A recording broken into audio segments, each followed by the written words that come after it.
1990 के ज़माने की बात है। पंजाब के एक छोटे से गांव में रहीम बख्श और उसकी बीवी ज़ैनब रहते थे।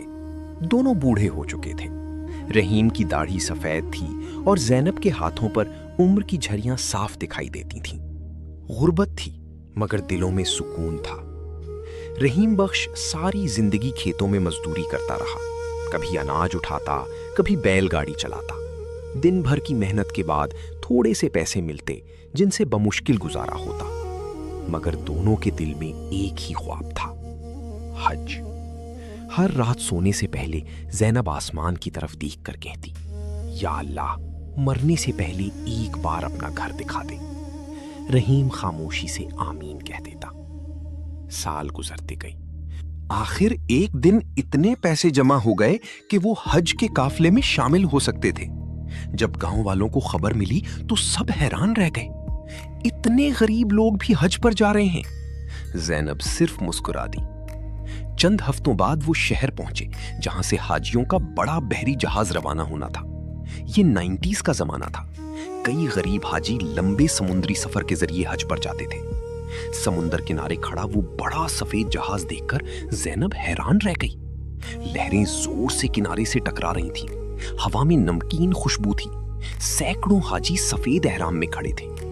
रहीम ने आहिस्ता से कहा, ज़ैनब, देखो, हमारा सफर शुरू हो गया। दोनों आहिस्ता आहिस्ता जहाज पर सवार हुए। जहाज बहुत बड़ा था। ऊपर खुले डेक पर लोग बैठे कुरान पढ़ रहे थे। कोई दुरूद शरीफ पढ़ रहा था, कोई दुआ मांग रहा था। रात हुई तो जहाज समुंदर के बीच पहुंच गया।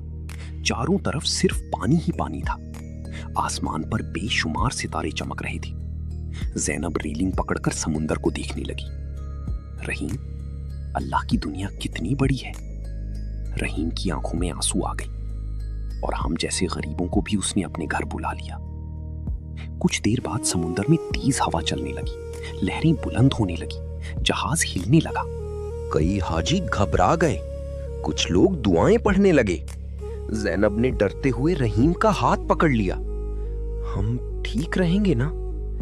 रहीम ने आसमान की तरफ देखकर कहा, जिस अल्लाह ने बुलाया है वही हिफाजत भी करेगा। ये सुनकर ज़ैनब के दिल को सुकून मिला। रात भर जहाज लहरों के दरमियान सफर करता रहा। कभी ऊपर उठता, कभी नीचे जाता। सुबह सूरज निकला तो समंदर सोने की तरह चमक रहा था।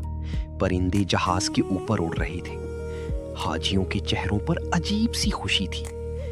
चंद दिनों के सफर के बाद आखिर वो लम्हा आ गया। जहाज सऊदी अरब के साहिल के करीब पहुंच चुका था। सब हाजी खुशी से लब्बैक अल्लाहुम्मा लब्बैक पढ़ने लगे। ज़ैनब की आंखों से आंसू बहने लगे।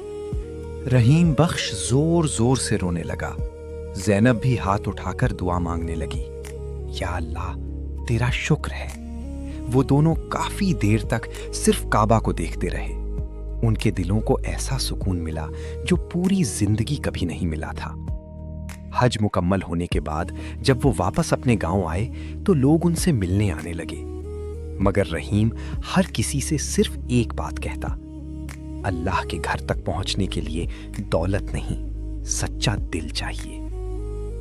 वीडियो के आखिर में चैनल को लाइक, शेयर, सब्सक्राइब और कमेंट्स लाजमी करें।